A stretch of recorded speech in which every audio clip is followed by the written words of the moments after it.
അടുത്ത ഒന്ന് റാപ്ചറാണ്. നമുക്ക് മനസ്സിലാക്കാൻ വലിയ പ്രയാസമാണ്. എടാ, ശരീരത്തിൽ ഓടുകയും ചാടുകയും നടക്കുകയും ഇരിക്കുകയൊക്കെ ചെയ്യുന്ന നമ്മളെങ്ങനെ രൂപാന്തരപ്പെട്ടു പോകും? അപ്പോൾ ഈ രൂപാന്തരപ്പെടുമ്പോൾ നമ്മുടെ വസ്ത്രവും രൂപാന്തരപ്പെടുമോ, അതോ അത് ഈ ഭൂമി കിടക്കുമോ? അങ്ങനെയൊക്കെയുള്ള പല സംശയങ്ങൾ നമുക്കുണ്ടാകാം. തേജസ്കരിക്കപ്പെട്ട ഭൗമിക വസ്ത്രങ്ങൾ ആവശ്യമില്ലാത്ത ഒരു ശരീരം നമുക്ക് ലഭിക്കുമെന്നുള്ളത് യാഥാർത്ഥ്യമാണ്.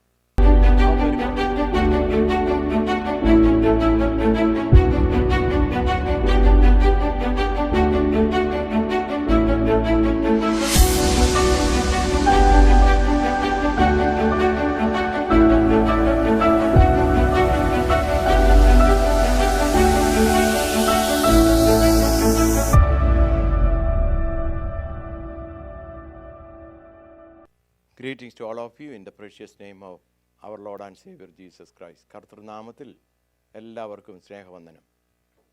ഈ വർഷത്തിൻ്റെ അവസാന സൺഡേയിൽ ദൈവസന്നിധിയിൽ നിൽപ്പാനും ശുശ്രൂഷിപ്പാനും ആരാധിക്കുവാനും ഒക്കെ ദൈവം തന്നിരിക്കുന്ന സാവകാശത്തിനായി ഞാൻ നന്ദി കരയിട്ടുന്നു. ഇന്നത്തെ പകൽക്കാലം ഞാൻ ചിന്തിപ്പാൻ ഉദ്ദേശിക്കുന്ന വേദ എങ്ങനെ നമുക്ക് ക്രിസ്തീയമല്ലാത്ത ഒരു ചുറ്റുപാടിൽ ക്രിസ്തീയ വിശ്വാസികളായി ജീവിക്കാൻ സാധിക്കുമെന്നുള്ള വിഷയത്തോടുള്ള ബന്ധത്തിലാണ്. എന്ന് പറഞ്ഞാൽ, how to be a Christian in a non Christian world.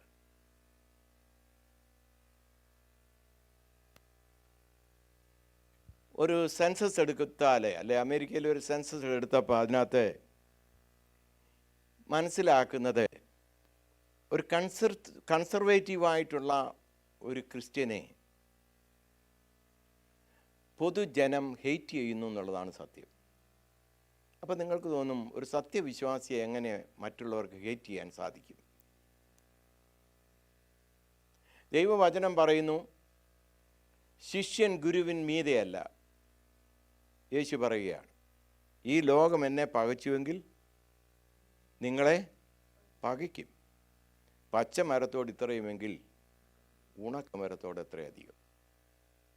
അപ്പോൾ ഒരു ക്രിസ്ത്യാനിയുടെ ജീവിതത്തിൽ നമ്മൾ ശരിയാമണം ജീവിച്ചാൽ പ്രതികൂലങ്ങൾ വരും. എല്ലാവരും നമ്മളെ മിടുക്കൻ അല്ലെ നല്ലയാളെ എന്ന് പറഞ്ഞ് ശ്ലാഘിക്കണമെന്നില്ല. എതിർപ്പുകൾ വരാം, നമ്മുടെ ജീവിതത്തിൽ ബുദ്ധിമുട്ടുണ്ടാകാം എന്നുള്ള സത്യം ഗ്രഹിച്ച് നാം മുന്നേറണം. പ്രതികൂലങ്ങളുള്ള സാഹചര്യത്തിൽ ഒരു നല്ല വിശ്വാസിയായി ക്രിസ്തുവിൻ്റെ അനുകാരികളായി ജീവിപ്പാൻ നമുക്കിടയാകണം എന്നുള്ളതാണ് ഞാൻ പറയുന്നതിൻ്റെ ചുരുക്കം. ആധാരമായി വായിക്കാൻ ഉദ്ദേശിക്കുന്ന വേദഭാഗം കൊലോസ്യർക്ക് എഴുതിയ ലേഖനം, അതിൻ്റെ 1-ാം അധ്യായം 27 തൊട്ടുള്ള വാക്യങ്ങളാണ്. അവരോട് ജാതികളുടെ ഇടയിൽ ഈ മർമ്മത്തിൻ്റെ മഹിമാധനം എന്തെന്നറിയിപ്പാൻ ദൈവത്തിന് ഇഷ്ടമായി. ആ മർമ്മം മഹത്വത്തിൻ്റെ പ്രത്യാശയായ ക്രിസ്തു നിങ്ങളിൽ ഇരിക്കുന്നു എന്നുള്ളത് തന്നെ. അവനെ ഞങ്ങൾ അറിയിക്കുന്നതിൽ ഏത് മനുഷ്യനെയും ക്രിസ്തുവിൽ തികഞ്ഞവരായി നിർത്തേണ്ടതിന് ഏത് മനുഷ്യനെയും പ്രബോധിപ്പിക്കുകയും ഏത് മനുഷ്യനോടും സകല ജ്ഞാനത്തോടും കൂടെ ഉപദേശിക്കുകയും ചെയ്യുന്നു. അതിനായി ഞാൻ എന്നിൽ ബലത്തോടെ വ്യാപരിക്കുന്ന അവൻ്റെ വ്യാപാര ശക്തിക്ക് ഒത്തവണ്ണം പോരാടിക്കൊണ്ട് അധ്വാനിക്കുന്നു. പൗലോസ് അപ്പോസ്തലൻ്റെ വാക്കുകളാണിത്.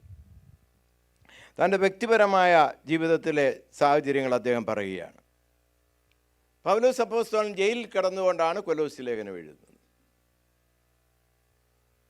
സൊസൈറ്റി അദ്ദേഹത്തെ ഒരു ട്രബിൾ മേക്കറാണ് എന്ന് കരുതിയാണ് ജയിലിലാക്കിയിരിക്കുന്നത്. ഒരു സത്യക്രിസ്ത്യാനി, പക്ഷെ പൊതുലോകത്തിൻ്റെ മുമ്പിൽ അദ്ദേഹം ഒരു ട്രബിൾ മേക്കർ. ആ നിലയിലാണ് അദ്ദേഹം ജയിലിലായിരിക്കുന്നത്. അങ്ങനെയെങ്കിൽ നമുക്ക് സത്യവിശ്വാസികളായി ക്രിസ്ത്യ ജീവിതത്തിൽ എങ്ങനെ മുന്നേറാൻ സാധിക്കും, വിജയകരമായി മുന്നേറാൻ സാധിക്കും എന്നുള്ളതാണ് ഇന്ന് പകൽക്കാലം നമ്മൾ ഒന്നിച്ച് ചിന്തിക്കാൻ പോകുന്നത്. അതുകൊണ്ട് നിങ്ങളുടെ അറ്റൻഷൻ ഞാൻ ഈ വിഷയത്തിൽ ക്ഷണിക്കുകയാണ്. അപ്പോൾ ഇവിടെ നമ്മൾ ആ 25-ാം വാക്യത്തിൽ വായിച്ചത്, 25-ാം വാക്യത്തിൽ ഇങ്ങനെ വായിക്കുന്നു, നിങ്ങൾക്ക് വേണ്ടി ദൈവം എനിക്ക് നൽകിയിരിക്കുന്ന ഉദ്യോഗപ്രകാരം ദൈവവചന ഘോഷണം നിവർത്തിക്കേണ്ടതിന് ഞാൻ സഭയുടെ ശുശ്രൂഷകാരനായിരിക്കുന്നു. ഒരു അപ്പോസ്തലനായതുകൊണ്ട് മാത്രമല്ല ശുശ്രൂഷകരായിരിക്കുന്നത്. രക്ഷിക്കപ്പെട്ട ഏതൊരു ദൈവ പൈതലും ദൈവത്തിൻ്റെ ശുശ്രൂഷകരാണ് എന്നുള്ള ബോധ്യം നമുക്കുണ്ടാകണം. ഞാൻ കർത്താവിൻ്റെ ഒരു ശുശ്രൂഷകനാണ്. എന്നാൽ കർത്താവിനെ ശുശ്രൂഷിക്കുന്നതിൽ സഫറിംഗ് ഉണ്ട്.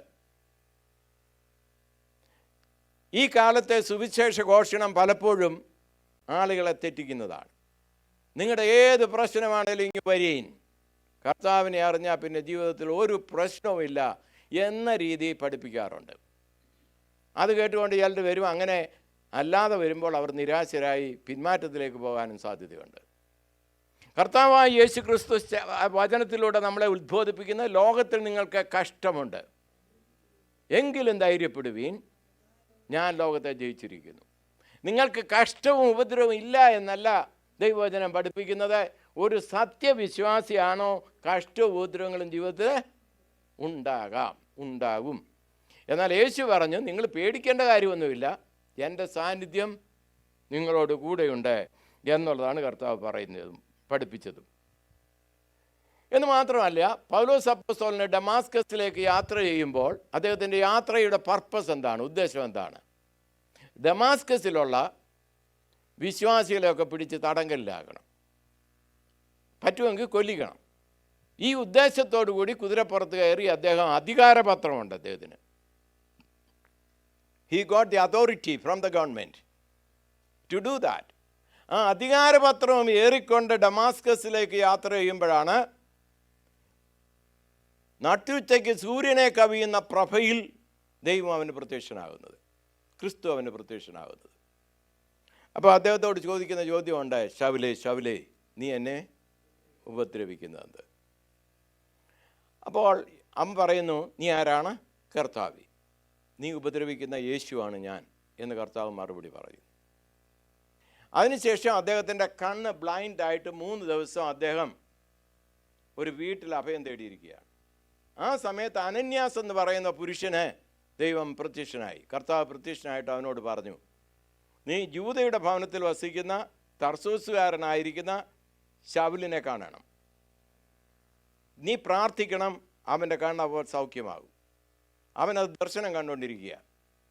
അപ്പോൾ അനന്യാസ് പറഞ്ഞു, അങ്ങനെയല്ല കർത്താവ്, ഈ പുള്ളി ഒരു മഹാ ക്രിമിനലാണ്. ഇദ്ദേഹത്തിൻ്റെ ആഗമന ഉദ്ദേശം ക്രിസ്ത്യാനികളെ പ്രോസിക്യൂട്ട് ചെയ്യുക എന്നുള്ളതാണ്. അദ്ദേഹം ഭയത്തോട് ആ വിഷയം പറഞ്ഞു. അപ്പോൾ കർത്താവ് പറയുന്നുണ്ട്, എൻ്റെ നാമനിമിത്തം അവൻ എന്തെല്ലാം കഷ്ടം സഹിക്കണമെന്നുള്ളത് ഞാൻ അവന് കാണിച്ചു കൊടുക്കും. എൻ്റെ നാമനിമിത്തം എൻ്റെ ഫോളോവർ ആയിരിക്കുമ്പോൾ എന്തെല്ലാം കഷ്ടവും ഉപദ്രവവും സഹിക്കണമെന്നുള്ളത് ഞാൻ അവന് കാണിച്ചു കൊടുക്കും. അതിനുവേണ്ടി ജാതികളുടെയും രാജാക്കന്മാരുടെയും പ്രഭുക്കന്മാരുടെയും മുൻപിൽ നിൽപ്പാനുള്ള ഒരു ഉത്തമ സാക്ഷിയായി ഞാൻ അവനെ വേർതിരിക്കുമെന്ന് കർത്താവ് ആരോട് പറഞ്ഞു? അനന്യാസിനോട് പറഞ്ഞു. അപ്പോൾ കഷ്ടം സഹിക്കുന്നത് എങ്ങനെയാണെന്നുള്ളത് ഞാൻ കാണിച്ചു കൊടുക്കും എന്ന് പറയുകയാണ്. Price the Lord. അപ്പോൾ പൗലോസിനെ സുവിശേഷ ഘോഷണത്തിലേക്ക് വിളിക്കുന്നത് എന്ത് പറഞ്ഞുകൊണ്ട്? നിനക്ക് കഷ്ടം സഹിക്കാനുണ്ട്, വെൽക്കം ടു ദ മിനിസ്ട്രി. കഷ്ടം സഹിക്കാനായിട്ട് ക്ഷണിച്ചുകൊണ്ടുള്ള ഒരു ആഹ്വാനമാണ് നമ്മളവിടെ കാണുന്നത്. ഞാൻ 2 കൊരിന്ത്യയിലുള്ളവരിലെ ഒരു വാക്യം വായിപ്പാൻ ആഗ്രഹിക്കുന്നു. അതിൻ്റെ 11-ാം അധ്യായം 23 തൊട്ടുള്ള വേദഭാഗങ്ങളിൽ പൗലോസ് സഹിച്ച കഷ്ടങ്ങളെക്കുറിച്ച് അദ്ദേഹം അല്പമായിട്ടൊന്ന് പറയുന്നുണ്ട്. പൗലോസ് സഹിച്ച കഷ്ടത്തിൻ്റെ ഒരു ചെറിയ ലിസ്റ്റ്. ക്രിസ്തുവിൻ്റെ ശുശ്രൂഷക്കാരോ ഞാൻ ബുദ്ധിപരമായി സംസാരിക്കുന്നു, ഞാൻ ഏറ്റവും അധികം അധ്വാനിച്ചു. അപ്പോൾ അധ്വാനിക്കുക എന്ന് പറഞ്ഞാൽ ഹി വർക്ക്ഡ് ഹാർഡ്. ഞാൻ ഏറ്റവും അധികം അധ്വാനിച്ചു, അധികം പ്രാവശ്യം തടവിലായി, അനവധി അടി കൊണ്ടു, പലപ്പോഴും പ്രാണഭയത്തിലായി. യഹൂദന്മാരാൽ ഞാൻ 1 കുറയെ 40 അടി 5 വട്ടം കൊണ്ടു, 3 വട്ടം കോലിനാൽ അടി കൊണ്ടു, ഒരിക്കൽ കല്ലേറ് കൊണ്ടു, 3 വട്ടം കപ്പൽ ചേതത്തിലാകപ്പെട്ടു, 1 രാപ്പകൽ വെള്ളത്തിൽ കഴിച്ചു. ഞാൻ പലപ്പോഴും യാത്ര ചെയ്തു. നദികളിലെ ആപത്ത്, കള്ളന്മാരാലുള്ള ആപത്ത്, സ്വജനത്താലുള്ള ആപത്ത്, ജാതികളാലുള്ള ആപത്ത്, പട്ടണത്തിലെ ആപത്ത്, കാട്ടിലെ ആപത്ത്, കടലിലെ ആപത്ത്, കള്ള സഹോദരന്മാരാലുള്ള ആപത്ത്, അധ്വാനം, പ്രയാസം, പലവട്ടം ഉറക്കിളപ്പ്, പൈതാഹം, പലവട്ടം പട്ടിണി, ശീതം, നഗ്നത എന്നീ അസാധാരണ സംഗതികൾ ഭവിച്ചതുകൂടാതെ എനിക്ക് ദിവസേന സർവ്വസഭകളെയും കുറിച്ചുള്ള ചിന്താഭാരം എന്ന തിരക്കും ഉണ്ട്. Price the Lord. ഈ കാര്യങ്ങളുടെ ഒരു ലിസ്റ്റ് അദ്ദേഹം പറയുകയാണ്. കർത്താവിനെ സേവിച്ചതുകൊണ്ട് ഭൂമിയിൽ കിട്ടിയ റിവാർഡുകളാണിതൊക്കെ. അപ്പോൾ ഒരുവൻ ക്രിസ്തുവിലായാൽ അവൻ പുതിയ സൃഷ്ടിയാണ്. പഴയത് കഴിഞ്ഞുപോയി, അവൻ ഇതാ പുതുതായി തീർന്നിരിക്കുന്നു. പൗലോസ് അത് ജീവിതത്തിൽ തെളിയിച്ചു. ക്രിസ്ത്യാനികളെ ഉപദ്രവിപ്പാൻ, ക്രിസ്തുവിനെതിരെ നിൽക്കാൻ അരയും തലയും മുറുക്കി ഇറങ്ങിത്തിരിച്ചതായ പൗലോസ് അപ്പോസ്തലൻ അവനൊരു മസ്തിഷ്ക പ്രക്ഷാളനം കർത്താവ് നടത്തുകയാണ്. ആ കുതിരപ്പുറത്ത് നിന്ന് താഴെ വീണ്. എന്നിട്ട് അവനെ എങ്ങനെ ആക്കി? ഏതൊരു കൂട്ടരെ ഉപദ്രവിക്കാൻ ഇറങ്ങിയോ ആ മിഷന് വേണ്ടി മരിക്കാൻ പോലും തയ്യാറായിക്കൊണ്ട് കഷ്ടത സഹിക്കാനായിട്ട് ഇറങ്ങിത്തിരിക്കുന്ന മറ്റൊരു പുറപ്പാട്. ഇതാണ് മാനസാന്തരം. അപ്പോൾ കർത്താവിൻ്റെ സേവനത്തിൽ ഉപദ്രവം ഉണ്ടാകാം, പ്രയാസങ്ങളുണ്ടാകാം. Price the Lord. എപ്പോഴും അത് റോസപ്പൂവിൻ്റെ ഒരു മെത്തയാണ് എന്ന് ധരിക്കേണ്ട. കൂർത്തുമൂർത്ത് അതിൻ്റെ മുള്ളുകളുമുള്ള ഒരു ജീവിതമായിരിക്കാം ക്രിസ്തീയ ജീവിതത്തിൽ അവനെ സേവ ചെയ്തുകൊണ്ട് മുന്നോട്ട് പോകുന്നത്. എന്നാൽ നമ്മൾ ക്ഷീണിച്ചു പോകാതെ നിവർന്നു നിൽക്കുവാൻ ദൈവം നമുക്ക് ശക്തി പകരും. കർത്താവ് ഇങ്ങനെ പറഞ്ഞു, നീതി നിമിത്തം ഉപദ്രവിക്കപ്പെടുന്നവർ ഭാഗ്യവാന്മാർ. നീതി നിമിത്തം ഉപദ്രവിക്കുന്നവർ ഭാഗ്യവാന്മാർ. Price the Lord. ഞാൻ ഓർക്കുന്ന ഒരു സുവിശേഷകൻ, നമുക്ക് കർത്താവ് പറഞ്ഞു, നിങ്ങൾ പാമ്പിനെ പോലെ ബുദ്ധിയുള്ളവരും പ്രാവിനെ പോലെ നിഷ്കളങ്കതയുള്ളവരുമായിരിക്കാൻ. ഈ ചിലർ ചിലടത്ത് അനാവശ്യമായ വാക്കുകൾ പരിജ്ഞാനമില്ലാതെ പറയുന്നതിലൂടെ അടിയേക്കാറുണ്ട്. അത് കർത്താവിന് വേണ്ടി ചെയ്യുകയാണെന്ന് പറയാൻ സാധിക്കത്തില്ല. അതാണ് കർത്താവ് പറഞ്ഞത്, നിങ്ങൾ പാമ്പിനെ പോലെ ബുദ്ധിയുള്ളവരായിരിക്കണം, പ്രാവിനെ പോലെ നിഷ്കളങ്കനായിരിക്കണം. ഒരിക്കലും ഒരു ഉപദേശി ഒരിടത്ത് നിന്ന് ആ വിഗ്രഹങ്ങളെയൊക്കെ ആരാധിക്കുന്ന ഒരു ജനസമൂഹം ആ ചുറ്റും നിൽക്കുന്നത്, അവരോട് പറഞ്ഞു, ഞാൻ നിങ്ങളുടെ ഒരു ബിംബം എടുത്ത് ഈ കുളത്തിൽ എറിഞ്ഞാൽ, എൻ്റെ പട്ടിയെയും എറിഞ്ഞാൽ, നിങ്ങളുടെ ആരാധിക്കുന്ന ബിംബം അവിടെ താണുപോകും, എൻ്റെ പട്ടി ഇങ്ങ് കയറി വരും, എൻ്റെ പട്ടി നിങ്ങളുടെ വിഗ്രഹത്തേക്കാൾ കഴിവുള്ളവനാന്ന് പറഞ്ഞു. ആ ചുറ്റും നിൽക്കുന്നവർ ഇവനെ അടിക്കുമോ അല്ലയോ? അപ്പോൾ നമ്മൾ വിഗ്രഹാരാധന തെറ്റാണെന്ന് പറയുന്നതിൽ ആരും വലുതായിട്ട് ഒഫൻഡഡ് ആകണമെന്നില്ല. എന്നാൽ എൻ്റെ പട്ടി നിൻ്റെ വിഗ്രഹത്തേക്കാൾ ശ്രേഷ്ഠനാണ് എന്ന് പറയുമ്പോൾ അത് നമ്മൾ തല്ലുകൊള്ളാൻ വഴുപ്പ് തനിയുണ്ടാക്കുകയാണ്. അതുകൊണ്ടാണ് കർത്താവ് പറഞ്ഞത്, നീതി നിമിത്തം ഉപദ്രവിക്കപ്പെടുന്നവർ ഭാഗ്യവാന്മാർ. നമുക്ക് ദൈവം ബുദ്ധി തന്നിട്ടുണ്ട്, ദൈവം നമുക്ക് കൃപകൾ തന്നിട്ടുണ്ട്. പരിജ്ഞാനപൂർവ്വം നമ്മുടെ ജീവിതത്തിൽ ഇടപെടുകയും സുവിശേഷം അറിയിക്കുകയാണെങ്കിലും ആ രീതിയിൽ അറിയിക്കുവാനാണ് ദൈവം നമ്മെക്കുറിച്ച് പറയുന്നത്. Price the Lord. അപ്പോൾ വേറൊരു ഭാഗം നമ്മൾ ചിന്തിക്കേണ്ടത്, ശൗലേ നീ എന്നെ ഉപദ്രവിക്കുന്നത് എന്ത് എന്നാണ് കർത്താവ് ചോദിക്കുന്നത്. അപ്പോൾ ശൗൽ ഒരിക്കലും യേശുവിനെ കണ്ടതായിട്ട് വേദപുസ്തക ചരിത്രത്തിൽ പറയുന്നില്ല, ഒരിക്കലും ഉപദ്രവിച്ചിട്ടില്ല. എന്നാൽ സഭയിലൊരു വ്യക്തിയെ ഉപദ്രവിക്കുന്നത് തന്നെ ഉപദ്രവിക്കുന്നതായിട്ടാണ് യേശു കാണുന്നത്. കാരണം എന്താണ്? എൻ്റെ ശരീരത്തിനൊരു മുറിവേറ്റാൽ, വേദന ഏറ്റാൽ അതിൻ്റെ തലയെ ബാധിക്കും. എൻ്റെ തലച്ചോറ് ഫീൽ ചെയ്യുന്നത് കൊണ്ടാണ് ആ വേദന എൻ്റെ ശരീരത്തിൽ തന്നെ എനിക്ക് ഫീൽ ചെയ്യാൻ കഴിയുന്നത്. നെർവസ് സിസ്റ്റം ആ ഇമ്പൾസസ് ബ്രെയിനിൽ കൊടുത്തിട്ട് ബ്രെയിനാണ് ഡിസേൺ ചെയ്യുന്നത് പെയിൻ ഉണ്ടെന്നുള്ളത്. യേശുവാണ് സഭയുടെ തലയെങ്കിൽ സഭയിലെ ഒരു ഭക്തനെ, ഒരു വിശ്വാസിയെ ആരെങ്കിലും തൊട്ടാൽ, അവനെ ഉപദ്രവിച്ചാൽ ആ ഉപദ്രവത്തിൻ്റെ പെയിൻ സഹിക്കുന്നത് തലയാണ് ആദ്യം. കാരണം കർത്താവ് സഭയുടെ തലയും നാം ശരീരവുമാണ്. Price the Lord. അത് നാം മനസ്സിലാക്കണം. നമ്മുടെ ജീവിതത്തിൽ ഭയമില്ലാതെ മുന്നേറുവാൻ ദൈവം നമ്മെക്കുറിച്ച് ആഗ്രഹിക്കുന്നു. ജോൺ വെസ്ലി കർത്താവിന് വേണ്ടി ശക്തിയോടെ നിന്ന ഒരാളാണ് അദ്ദേഹത്തിൻ്റെ കാലഘട്ടത്തിൽ. അപ്പോൾ അദ്ദേഹത്തിന് ഓരോ ദിവസവും പീഡനം ഉണ്ടായിക്കൊണ്ടിരുന്നു. അപ്പോൾ ഒരു ദിവസം അദ്ദേഹം കുതിരപ്പുറത്താണ് പോകുന്നത് സുവിശേഷം അറിയിക്കാനായിട്ട്. ഇങ്ങനെ പോയിക്കൊണ്ടിരുന്നപ്പോൾ ഇംഗ്ലണ്ടിലൂടെ യാത്ര ചെയ്യുമ്പോഴേ അദ്ദേഹം കുതിരപ്പുറത്ത് ഇരുന്നുകൊണ്ട് തന്നെ പ്രാർത്ഥിച്ചു, കർത്താവേ, എനിക്ക് ദിവസം ഉപദ്രവം ഉണ്ടാകാറുണ്ടല്ലോ, ഇപ്പോൾ 2-3 ദിവസമായിട്ട് ഒരു പ്രശ്നവുമില്ല, നീ എൻ്റെ കൂടെ ഇല്ലേ?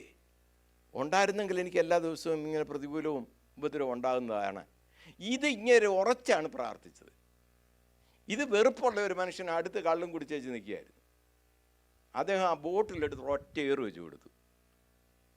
അപ്പോഴിപ്പോൾ അദ്ദേഹം പ്രാർത്ഥിച്ച് പറഞ്ഞെന്നാണ് പറഞ്ഞത്. ജോൺ വെസ്ലി ഇങ്ങനെ പറഞ്ഞെന്നാണ് പറഞ്ഞത്, കർത്താവേ, നിൻ്റെ സാന്നിധ്യം ഇപ്പോഴും എൻ്റെ കൂടെ ഉണ്ട്, അതിനായി സ്തോത്രം, നീ എൻ്റെ പ്രാർത്ഥന കേൾക്കുന്നു എന്നാ പറയുകയുണ്ടായി.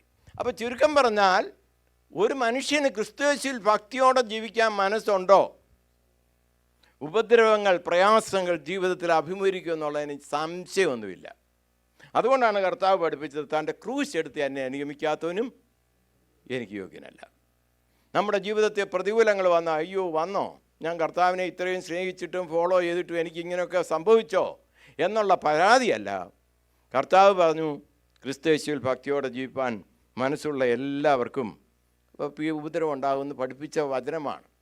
രണ്ടാമതായിട്ട് നമ്മൾ മനസ്സിലാക്കേണ്ടത്, ഒരു വിശ്വാസി ഒരു സ്റ്റുവേർഡായിരിക്കും. സ്റ്റുവേർഡ് എന്നുള്ള വാക്കിൻ്റെ അർത്ഥം കാര്യസ്ഥൻ എന്നാണ്. നമ്മുടെ നാട്ടിലെ പണമൊക്കെയുള്ള വീടുകളിൽ അവരുടെ കാര്യങ്ങളൊക്കെ നടത്താനായിട്ട് ഓരോ കാര്യസ്ഥന്മാരെ നിയമിക്കുന്നത് പതിവായിരുന്നു. കാര്യസ്ഥൻ മിക്കവാറും എല്ലാ കാര്യങ്ങളുടെയും ചുമതല അദ്ദേഹമാണ് വഹിക്കുന്നത്. നമ്മുടെ അബ്രഹാമിൻ്റെ വീട്ടിൽ അദ്ദേഹം ഉണ്ടായിരുന്നു, അങ്ങനെ ഒരു കാര്യസ്ഥൻ. 318 യോദ്ധാക്കൾക്ക് അഭ്യസനമൊക്കെ കൊടുത്ത, യോദ്ധാക്കളെയൊക്കെ പഠിപ്പിച്ചെടുക്കുന്ന, ട്രെയിനിങ്ങും ഒക്കെ കൊടുക്കുന്ന ഒരു കാര്യസ്ഥൻ, സകലത്തിനും സൂപ്പർവിഷൻ കൊടുക്കുന്ന ഒരാൾ. അദ്ദേഹത്തിൻ്റെ പേരെന്തുമായിരുന്നു? ഏലിയാസാർ. അദ്ദേഹത്തെയാണ് നിയോഗിക്കുന്നത് മകന് വേണ്ടി ഒരു ഭാര്യയെ കണ്ടുപിടിച്ച് കൊണ്ടുവരാനായിട്ട്. പക്ഷെ അവനും അവിടെയും പ്രാർത്ഥിക്കുകയാണ്, കർത്താവേ, നീ ഏറ്റവും അനുചിതമായ വ്യക്തിയെ എനിക്ക് കാട്ടിത്തരണം. അങ്ങനെ പ്രാർത്ഥിച്ചു കൊണ്ട് പോകുന്ന ഒരു കാര്യസ്ഥനെ, വിശ്വസ്തതയുള്ള ഒരു കാര്യസ്ഥനെ നമ്മൾ ഏലിയാസറിൽ കാണുന്നു. നമ്മളെ ദൈവം ആക്കിയിരിക്കുന്നത് നല്ല കാര്യസ്ഥന്മാരായിട്ടാണ്. നമ്മളെ ഏൽപ്പിച്ചിരിക്കുന്ന ചുമതലകൾ വിശ്വസ്തത. ഒരു കാര്യസ്ഥൻ്റെ സ്വഭാവം പറയുമ്പോൾ അവൻ വിശ്വസ്തനായിരിക്കണം. ഒരു വിശ്വസ്തനല്ലെങ്കിൽ അവനെ ആരും കാര്യസ്ഥനാക്കത്തില്ല. അപ്പോൾ നല്ല ഒരു കാര്യസ്ഥൻ വിശ്വസ്തനായിരിക്കുമെന്നുള്ളതാണ് യാഥാർത്ഥ്യം. എഫേസ്യ ലേഖനം 2:10 ഇങ്ങനെ പറയുന്നുണ്ട്, നാം അവൻ്റെ കൈപ്പണിക്കായി സൽപ്രവർത്തിക്കായിട്ട് ക്രിസ്തുയേശുവിൽ സൃഷ്ടിക്കപ്പെട്ടിരിക്കുന്നവരാകുന്നു. നാം ചെയ്തു പോരേണ്ടതിന് ദൈവം അവ മുന്നൊരുക്കിയിരിക്കുന്നു. അപ്പോൾ ഒരു കാര്യസ്ഥൻ വെറുതെ ഇരിക്കുന്നവനല്ല, അവൻ്റെ കൈപ്പണിയായി. നമ്മുടെ കൈപ്പണി എന്നുള്ളതിന് ഹാൻഡ് ക്രാഫ്റ്റ് എന്ന് പറഞ്ഞാൽ ദൈവം തന്നെ നേരിട്ട് പണി ചെയ്താണ് നമ്മളെ ഉപയോഗിക്കുന്നത്. ഹല്ലേലൂയ, സ്തോത്രം. അപ്പം നമ്മൾ നിസ്സാരക്കാരാണെന്ന് ധരിക്കരുണ്ട് എന്ന് പറഞ്ഞ് നമ്മൾ അഹങ്കാരമുള്ളവരും അഹങ്കാരികളുമാണെന്നുള്ള സെൻസിലല്ല ഞാൻ പറയുന്നത്. ദൈവം കൈപ്പണി ചെയ്ത് തൻ്റെ ശുശ്രൂഷയ്ക്കായി വേർതിരിക്കപ്പെട്ടവരാണ് വീണ്ടും ജനനം പ്രാപിച്ച ദൈവമക്കൾ. We are so special in the hand of the lord. നമ്മുടെ സ്റ്റുവർഡ്ഷിപ്പ് നമ്മൾ നന്നായി ഉപയോഗിക്കണം. എന്ന് പറഞ്ഞാൽ salvation is not just to go to heaven. സ്വർഗത്തിലേക്ക് പോവുക എന്നുള്ള ഒരു പർപ്പസ് മാത്രമല്ല രക്ഷ കൊണ്ട് ദൈവം ഉദ്ദേശിക്കുന്നത്. അങ്ങനെയാണെങ്കിൽ സാൽവേഷൻ രക്ഷിക്കപ്പെട്ട് കഴിഞ്ഞാൽ ഉടൻ സ്നാനം ഏറ്റു കഴിഞ്ഞാൽ അങ്ങ് തട്ടിയേക്കണം. അങ്ങനെയാണെങ്കിൽ പിന്നെ കുഴപ്പമൊന്നുമില്ലല്ലോ, പാവമൊന്നുമില്ല. ഏറ്റു പറഞ്ഞു, രക്ഷിക്കപ്പെട്ടു, യേശു ഹൃദയത്തിൽ വന്നു, സ്നാനപ്പെടുകയും ചെയ്തു, ഇത്രയൊക്കെ ആയി കഴിഞ്ഞു ഉടനെ അങ്ങ് ദൈവം എടുത്തേക്കാമെങ്കിൽ സ്വർഗത്തിൽ പോകും, ഒരു കുഴപ്പമില്ല, വെൽ ഓഫാ. എന്നാൽ ദൈവം അതല്ല ഉദ്ദേശിക്കുന്നത്. ഭൂമിയുടെ ഉപ്പായിട്ട്, ലോകത്തിൻ്റെ വെളിച്ചമായിട്ട് ദൈവം ഈ ഭൂമിയിൽ നമ്മെ ആക്കിയിരിക്കുന്നത് കർത്താവ് നമ്മെ വിളിക്കുവോളം എന്ന് പറഞ്ഞാൽ നമ്മുടെ മരണത്തോളം. അതല്ല കർത്താവ് വരുന്നിടം വരെ നമ്മൾ ജീവിച്ചിരിക്കേണ്ടത് ദൈവഹിതമെങ്കിൽ അതുവരെ നല്ല സ്റ്റുവേർഡ്സായി കർത്താവിൻ്റെ ഹിതം ചെയ്ത് ജീവിക്കുക എന്നുള്ളതാണ്. 1 കൊരിന്ത്യർ 4-ാം അധ്യായത്തിൽ ഗൃഹവിചാരകന്മാരെ കുറിച്ച് പറയുന്നുണ്ട്. ഗൃഹവിചാരകന്മാരിൽ അന്വേഷിക്കുന്നതോ അവർ വിശ്വസ്തരായിരിക്കണം എന്നത്രേ. നമ്മളെ കർത്താവ് വിളിച്ചു, വേർതിരിച്ചു. ഞാൻ പറയാറുണ്ട്, സാൽവേഷൻ വളരെ ഒരു ഫ്രീ ആണ്. ആരും അതിന് പണം കൊടുക്കേണ്ട, ഒന്നും ചെയ്യേണ്ട. ആ സാൽവേഷൻ ഈസ് ടോട്ടലി ഫ്രീ. എന്നാൽ നമ്മളെ ദൈവം വിളിച്ചു വച്ചിരിക്കുന്നത് ഒരു ഡ്യൂട്ടി ചെയ്യാനാണ്, വിശ്വസ്തയോടെ തൻ്റെ ശുശ്രൂഷകരായി ഇരിക്കുവാനാണ്. Praise the Lord. നമുക്ക് പല ഗിഫ്റ്റുകൾ ദൈവം തന്നിട്ടുണ്ട്. ചിലർ മൗനമായിട്ടിരിക്കും, ചിലർ കുറേ കൂടെ സംസാരിക്കും. ഓരോരുത്തർക്കും ദൈവം കൃപകൾ കൊടുത്തിരിക്കുന്ന പല അളവില്ല. ഒരാൾക്ക് കിട്ടിയിരിക്കുന്ന കൃപയിൽ മറ്റൊരാൾ എനിക്കതില്ലല്ലോ എന്ന് കോംപ്ലക്സിറ്റി അടിക്കേണ്ട കാര്യമില്ല. അതുപോലെ ഒരാൾക്ക് ഒരു കൃപ കൂടുതലുണ്ടെങ്കിൽ പുകഴേണ്ട കാര്യമില്ല. എല്ലാവർക്കും പല രീതിയിലുള്ള ടാലൻറ്റുകൾ കൊടുത്താണ് ദൈവം ആക്കിയിരിക്കുന്നത്. അവരൊക്കെ പ്രവർത്തിച്ചോട്ട് അവർക്ക് കൊടുത്തിരിക്കുന്ന കൃപ പോലെ. നാം അതിൽ അസൂയപ്പെടേണ്ട കാര്യമില്ല. നാം അതിൽ അയ്യോ എനിക്കതില്ലല്ലോ എന്ന് ഭാരപ്പെടേണ്ട കാര്യമില്ല. നമ്മളെല്ലാം കൊണ്ട് ദൈവം ഉദ്ദേശിക്കുന്ന ഓരോ രീതിയിൽ ശുശ്രൂഷ ചെയ്യാനാണ്. നമ്മളെ ഏൽപ്പിച്ചിരിക്കുന്നതിൽ വിശ്വസ്തരായിരിക്കുക എന്നുള്ളത് മാത്രമാണ് കർത്താവ് നമ്മെ കുറിച്ച് ആഗ്രഹിക്കുന്നത്. അപ്പോൾ നമ്മൾ വിശ്വസ്തയോടുകൂടെ നമ്മളെ ഏൽപ്പിച്ചിരിക്കുന്ന താലന്ത് എന്താണെന്ന് തിരിച്ചറിഞ്ഞ് അതുപയോഗിച്ച് മറ്റുള്ളവരെ രക്ഷയിലേക്ക് നേടുവാൻ നാം ശ്രമിക്കുക. 1. നമ്പർ 2, അവരെ രക്ഷയുടെ അനുഭവത്തിലേക്ക് വന്നതിന് ശേഷം അങ്ങനെ വിടാനല്ല, നമ്മൾ സഭയിലേക്ക് അവരെവിടെയെങ്കിലും കൂടി പോകണം. ആ രീതിയിൽ അവരെ ക്ഷണിക്കുകയും ഗൈഡൻസ് കൊടുക്കുകയും ചെയ്യാനുള്ള ഒരു പർപ്പസ് ദൈവം നമ്മെക്കുറിച്ച് ഉദ്ദേശിക്കുന്നുണ്ട്. അത് എന്നെക്കുറിച്ച് മാത്രമല്ല, ഇവിടെ നിൽക്കുന്ന എല്ലാവരെക്കുറിച്ചും ദൈവം ആഗ്രഹിക്കുന്ന ഒരു കാര്യമാണ്. വേറെ ഒന്ന്, കർത്താവിൻ്റെ ശുശ്രൂഷ ചെയ്യുമ്പോൾ നമ്മൾ പല അത്ഭുതങ്ങളും കാണും. കർത്താവിൻ്റെ ഏറ്റവും വലിയൊരു അത്ഭുത പ്രവൃത്തി എന്താണെന്ന് ചോദിച്ചാൽ ആത്മാക്കളുടെ രക്ഷയാണ്. മരിച്ചവർ ഉയർക്കുന്നതിലും വലിയ അത്ഭുതമാണ് ഒരു പാപി മാനസാന്തരപ്പെട്ട് ദൈവഭാഗത്തേക്ക് വരുന്നത്, രക്ഷയുടെ അനുഭവത്തിലേക്ക് വരുന്നത്. രോഗി സൗഖ്യമാക്കുന്നതിലും വലിയ അത്ഭുതമാണ് ഒരു പാപി രക്ഷയിലേക്ക് വരിക എന്നുള്ളത്. അവനൊരു കംപ്ലീറ്റ് ട്രാൻസ്ഫോർമേഷൻ വരികയാണ്. ഞാൻ 10-25 വയസ്സുള്ളപ്പോൾ ഞങ്ങളുടെ റാന്നിയിൽ ഒരു നല്ല ശുശ്രൂഷക്കാരനുണ്ടായിരുന്നു, ദൈവവചനം ശുശ്രൂഷിക്കുന്ന PC എബ്രഹാം സാർ എന്ന് പറയും. പുള്ളി ഹൈസ്കൂളിൽ ഒരു അധ്യാപകനായിരുന്നു. ജോലിയൊക്കെ രാജിവെച്ച ശേഷം ഫുൾ ടൈം മിനിസ്ട്രിയിലായിരുന്ന ഒരു വ്യക്തി. അപ്പോൾ ഞാൻ സ്നാനപ്പെടുകയൊക്കെ ചെയ്തു കഴിഞ്ഞ ഉടനെ അദ്ദേഹം എന്നെയും കൂട്ടി ഞങ്ങളുടെ ഏരിയയിലുള്ള ചുറ്റുപാടുമുള്ള സകല സ്ഥലങ്ങളിലുള്ള വീടുകളിൽ കയറും. വീടുകളിൽ കയറിയിട്ട് സുവിശേഷം പറയും. ഇദ്ദേഹം കഴിവുള്ള ആളാണ്, ഒരു അധ്യാപകനാണ്. ഞാനും അധ്യാപകനാണെങ്കിലും ഒത്തിരി യൂണിയറാണ്. പുള്ളിയുടെ മക്കളുടെ പ്രായമൊക്കെ എനിക്കുള്ളൂ. അപ്പോൾ അദ്ദേഹം പ്രാഗൽഭ്യത്തോടെ ആ വിറ്റ്നസ്സിങ് നടത്തും. ഞാൻ പ്രാർത്ഥിച്ചുകൊണ്ട് കൂടെ നടക്കും. ഞാനൊരു സത്യം പറയട്ടെ, ഞങ്ങൾ വിസിറ്റ് ചെയ്ത ആ വീടുകളിൽ നിന്നൊക്കെ ഒരു 90% കൂടുതൽ വീടുകളിൽ നിന്ന് ആരെങ്കിലുമൊക്കെ വിശ്വാസത്തിലേക്ക് വരാൻ ദൈവം പിൽക്കാലത്ത് ഇടയാക്കിയിട്ടുണ്ട്. ഉടനെ സാധിച്ചില്ല, ഉടനെ സംഭവിച്ചില്ല. അതൊരു സർപ്രൈസാണ്, ഒരു അത്ഭുതമാണ്. നമ്മൾ വചനം പറഞ്ഞാൽ, ഷെയർ ചെയ്താൽ എന്നെങ്കിലുമൊക്കെ അതിൻ്റെ ഫലം നമ്മൾ കാണും. അതുകൊണ്ടാണ് കർത്താവ് പഠിപ്പിച്ചത്, നിൻ്റെ അപ്പത്തെ വെള്ളത്തിന്മീതെ എറിയുക, നീ ഏറിയ നാളുകൾക്ക് ശേഷം അത് കണ്ടെത്തും. ഞാൻ ഇവിടെ വന്നതിന് ശേഷം അവധിക്കൊക്കെ പോകുമ്പോഴേ ഞങ്ങൾ വിസിറ്റ് ചെയ്ത ആ വീടുകളിലൊക്കെ ഉള്ള പെന്തക്കോസ്തിലും വിശ്വാസത്തിലുമൊക്കെ ആയിരിക്കുന്നത് കാണുമ്പോൾ ഞാൻ സന്തോഷിക്കാറുണ്ട്. കാരണം ആ വീടുകളിലൊക്കെ ഞാനും PC എബ്രഹാം സാറും കൂടെ കയറി ഇറങ്ങിയ വീടുകളാണ്. നമ്മുടെ ദൈവം നല്ലവൻ, അവൻ വിശ്വസ്തനാണ്. അപ്പോൾ serving brings surprises in our life. Hallelujah, praise the lord. നമ്മുടെ ജീവിതത്തിൽ സന്തോഷം ഉണ്ടാകും. ആത്മാക്കൾ രക്ഷപ്പെടുന്നത് കാണുന്നത് നമുക്ക് സന്തോഷമാണ്. വിശ്വാസികൾ രക്ഷയിലേക്ക് വരുന്നത് കാണുമ്പോൾ നമുക്ക് സന്തോഷമാണ്. ഇന്ന് നോർത്ത് ഇന്ത്യയുടെ പല ഭാഗങ്ങളിലും കടന്നു ചെല്ലുവാനും ശുശ്രൂഷിപ്പാനും ഒക്കെ ദൈവം ഉപയോഗിക്കുന്നുണ്ട്, ഡയറക്റ്റായിട്ടും ഇൻഡയറക്റ്റായിട്ടും ഒക്കെ. നേരിട്ട് പോയി സുവിശേഷം അറിയിക്കാനും അല്ലെങ്കിൽ മറ്റ് നമ്മൾ പഠിപ്പിക്കുന്നവരെ ഉപയോഗിച്ച് പ്രവർത്തിപ്പിക്കാനും ഒക്കെ ദൈവം ഉപയോഗിക്കുന്നു. എന്നാൽ അവരുടെയൊക്കെ ആത്മാക്കൾ രക്ഷയിലേക്ക് വരുന്നു. നമ്മൾ പറയും അവിടെ പീഡനമുണ്ട്, ഉപദ്രവമുണ്ടെന്നൊക്കെ പറയുന്നു. അത് സത്യമാണ്, യാഥാർത്ഥ്യമാണ്. എന്നാൽ അതിൻ്റെ ഇടയിലും അനേകർ രക്ഷയുടെ അനുഭവത്തിലേക്ക് വരുന്നു എന്നുള്ളതാണ് സത്യം, യാഥാർത്ഥ്യം. ചെറിയ ആട്ടിൻകൂട്ടമേ, നിങ്ങൾ ഭയപ്പെടേണ്ട. കർത്താവ് നമ്മളോട് പറഞ്ഞിരിക്കുന്ന വാഗ്ദത്തമാണ്.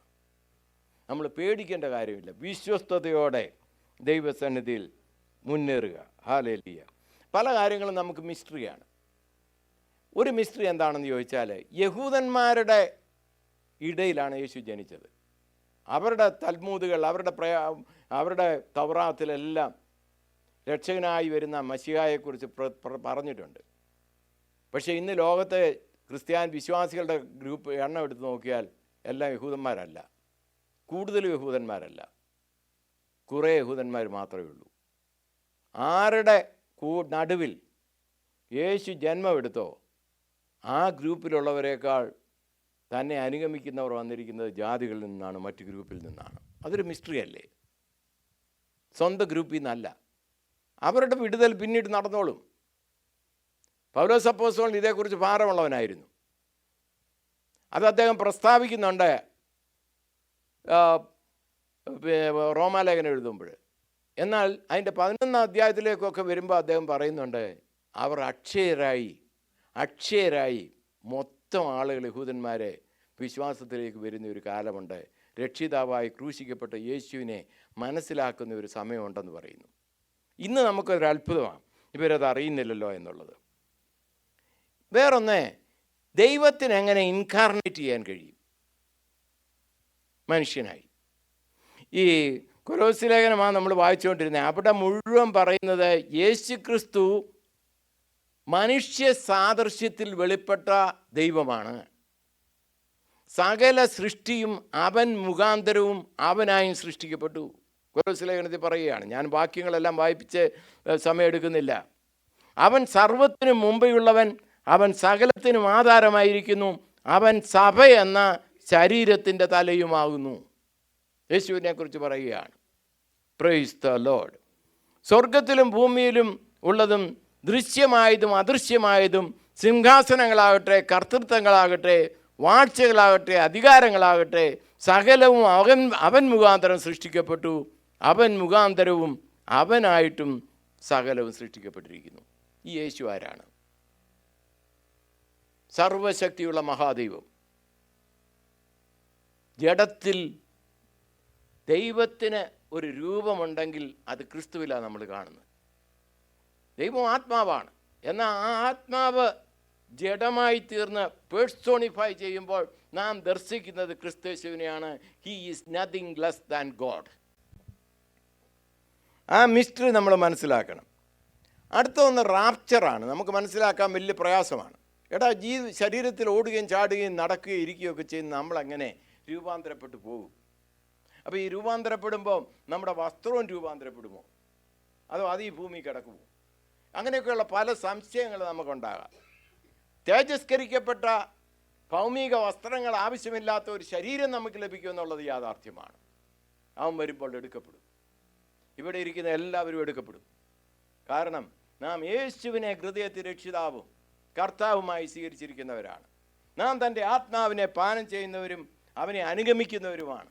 നമുക്ക് ഈ ലോകത്തിൽ തള്ളപ്പെടുന്നവരുടെ കൂട്ടത്തിലായിരിക്കാനല്ല, തിരുസന്നിധിയിൽ ചേർക്കപ്പെടുന്നവരുടെ കൂട്ടത്തിലായിരിക്കാൻ ദൈവം നമ്മെക്കുറിച്ച് ആഗ്രഹിക്കുന്നു. അതുകൊണ്ട് നമ്മുടെ കർത്താവിൻ്റെ ശുശ്രൂഷയിൽ നമ്മൾ വർദ്ധിച്ചു വരുന്നവരായി തീരണം. ചിലർ ചിന്തിക്കും ആ കർത്താവിൻ്റെ സർവീസ് ചെയ്യണം, അപ്പോൾ എൻ്റെ നല്ല പ്രവൃത്തി കണ്ടിട്ട് അവർ വിശ്വാസത്തിലേക്ക് വരട്ടെ എന്ന് ചിന്തിക്കുന്നവരുണ്ട്. പലരുമുണ്ട്. എൻ്റെ നല്ല പ്രവൃത്തി കണ്ട യേശുവിലേക്ക് അവർ വന്നോട്ടെ ആളുകൾ. എന്നാൽ ദൈവവചനം പറയുന്നു, നിങ്ങൾ സംസാരിക്കണം. You preach, you warn, you teach, you preach എന്നാണ് പദങ്ങൾ ഉപയോഗിച്ചിരിക്കുന്നത്. അപ്പോൾ ഒരു സത്യവിശ്വാസി സംസാരിക്കുന്നവനായിരിക്കണം. വിശ്വാസം കേൾവിയാലും കേൾവി ദൈവത്തിൻ്റെ വചനത്താലും ഉണ്ടാകുന്നു. അപ്പോൾ നമ്മുടെ നല്ല പ്രവൃത്തി നല്ലതാണ്, നല്ല സാക്ഷ്യമുള്ളവരായി ഇരിക്കണമെന്നുള്ളത് യാഥാർത്ഥ്യവും സത്യവും ആയിരിക്കുമ്പോൾ തന്നെ നാം സംസാരിക്കുകയും അത് ടെസ്റ്റിഫൈ ചെയ്യുകയും പഠിപ്പിക്കുകയും നമ്മളാൽ ആവോളം നമ്മുടെ നാവ് ബുദ്ധിപരമായി ഒരാളുടെ രക്ഷയ്ക്ക് വേണ്ടി ഉപയോഗിക്കുകയും ചെയ്യണമെന്നുള്ളത് മറ്റൊരു സത്യമാണ്. Price the Lord. എന്ന് മാത്രമല്ല, രക്ഷിക്കപ്പെട്ട ഒരു ദൈവ പൈതലിനെ ഇതൊക്കെ ചെയ്യണമെന്നൊരിൽ എന്ത് വേണം? സ്ട്രെങ്ത് വേണം. ഈ സ്ട്രെങ്ത് നമുക്ക് സ്വയമായി ലഭിക്കുന്നതല്ല, ഇത് പരിശുദ്ധാത്മാവിനാൽ ലഭിക്കുന്നതാണ്. ഹല്ലേലൂയ. വർക്കൗട്ട് യുവർ സാൽവേഷൻ എന്ന ഒരു പദമുണ്ട്. വർക്കൗട്ട്, നിങ്ങളുടെ രക്ഷയ്ക്കായി പ്രവർത്തിപ്പീൻ എന്ന് പറയും. എന്ന് പറഞ്ഞാൽ രക്ഷ പ്രവൃത്തി കൊണ്ടല്ല ഉണ്ടാകുന്നത്. രക്ഷ ആബ്സല്യൂട്ട്ലി ഫ്രീ ആണ്. യേശു എൻ്റെ പാപത്തിൻ്റെ മോചനത്തിനായി യാഗമായി എന്നുള്ള യാഥാർത്ഥ്യം ഗ്രഹിക്കുന്ന ഒരു വ്യക്തി യേശുവിനെ ഹൃദയത്തിൽ രക്ഷിതാവും കർത്താവുമായി വരുവാൻ അറിവോടും ഉറപ്പോടും കൂടെ ക്ഷണിച്ചു വരുത്തുമ്പോൾ കർത്താവിൻ്റെ സാന്നിധ്യം നമ്മുടെ ഹൃദയത്തിൽ എഴുന്നള്ളി വരും. അതാണ് സാൽവേഷൻ. അത് ടോട്ടലി ഫ്രീയാണ്. എന്നാൽ രക്ഷിക്കപ്പെട്ട ഒരു വ്യക്തി മറ്റുള്ളവരെ രക്ഷയിലേക്ക് നയിക്കുവാൻ, ദൈവനാമ മഹത്വത്തിനായി പ്രവർത്തിക്കുവാൻ കടപ്പെട്ടിരിക്കുന്നു. അത് പ്രവൃത്തിയിൽ മുന്നേറണമെന്നുള്ള അർത്ഥമാണ് നമ്മളവിടെ മനസ്സിലാക്കുന്നത്. ഹല്ലേലൂയ. നമ്മൾ രക്ഷിക്കപ്പെട്ടെങ്കിൽ ഒരു രാജാവിനെ പോലെ അല്ല ജീവിക്കേണ്ടത്. കർത്താവ് പറഞ്ഞു, നിങ്ങൾ എന്നെ അനുഗമിച്ചാൽ എൻ്റെ സെർവൻസ് ആയിരിക്കും എന്നാണ് പറഞ്ഞു. നമ്മളെ കാണുന്നവർ ക്രിസ്തുവിൻ്റെ സർവീസിൽ ഉള്ളവരാണ് നാം എന്നുള്ളത് ഗ്രഹിപ്പാനിടയാകട്ടെ.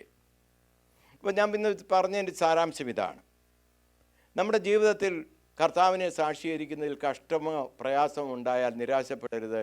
കർത്താവ് പറഞ്ഞു, ഭൂമിയിൽ നിങ്ങൾക്ക് കഷ്ടമുണ്ടെങ്കിലും ധൈര്യപ്പെടുവീൻ, ഞാൻ ലോകത്തെ ജയിച്ചിരിക്കുന്നു.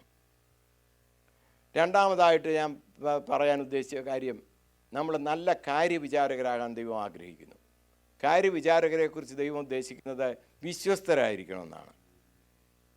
അങ്ങനെ നമ്മുടെ കാര്യവിചാരകത്തോടുകൂടി വിശ്വസ്തരായി കർത്താവിൻ്റെ വിറ്റ്നസ് ആകുമ്പോൾ ചില സർപ്രൈസുകളൊക്കെ നമ്മുടെ ജീവിതത്തിൽ നമ്മൾ കാണും. പിൽക്കാലങ്ങളിൽ ചിലരൊക്കെ രക്ഷയുടെ അനുഭവത്തിലേക്ക് കടന്നു വരും. എന്ന് മാത്രമല്ല, കർത്താവിൻ്റെ സർവീസിലായിരിക്കുന്നവർ നല്ല മാതൃകയുള്ള ക്രിസ്ത്യ ജീവിതം നയിക്കുമ്പോൾ തന്നെ നമ്മുടെ നാവ് കൊണ്ട് അത് പ്രസ്താവിപ്പാൻ നമുക്ക് കഴിയണം. നമുക്ക് ലഭിച്ചിരിക്കുന്ന കൃപയിൽ നമുക്ക് പഠിപ്പിക്കാൻ കഴിയണം, പ്രസ്താവിപ്പാൻ കഴിയണം, സാക്ഷ്യം പറയുവാനിടയാകണം. അങ്ങനെയുള്ള മറ്റുള്ളവർ കർത്താവിലേക്ക് വരട്ടെ. വേറൊന്ന്, കർത്താവിൻ്റെ സേവയിൽ നാം മുന്നേറണമെങ്കിൽ നമുക്ക് ശക്തി ആവശ്യമാണ്. പൗലോസ് പറയുന്നു, ഞങ്ങളുടെ ശക്തി മൺകൂടാരങ്ങളിൽ അത്രയാവുന്നു. അത് ദൈവത്തിൻ്റെ പരിശുദ്ധാത്മാവിലൂടെ നമുക്ക് ലഭിക്കുന്നതാണ്. പരിശുദ്ധാത്മാവിനാൽ ക്രിസ്തു നമ്മിൽ വസിക്കുന്നു. അത് നമ്മെ ശക്തീകരിക്കും, കർത്താവിൻ്റെ സാക്ഷികളായി മുന്നേറാൻ സഹായിക്കും. ഈ വചനങ്ങളാൽ ദൈവം നമ്മെ അനുഗ്രഹിക്കട്ടെ, സഹായിക്കട്ടെ.